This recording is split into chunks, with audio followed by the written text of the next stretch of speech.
أعوذ بالله من الشيطان الرجيم.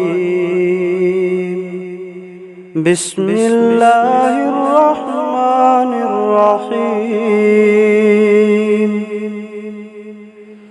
إذا زلزلت الأرض زلزالها وأخرجت الأرض أثقالها وقال الإنسان ما لها يومئذ تحدث أخبارها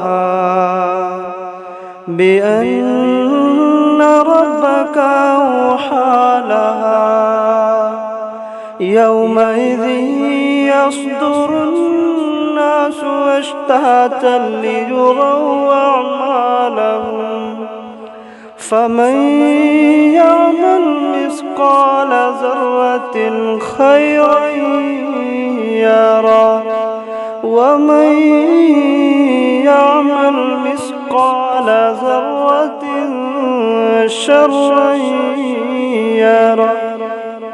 صدق الله العظيم.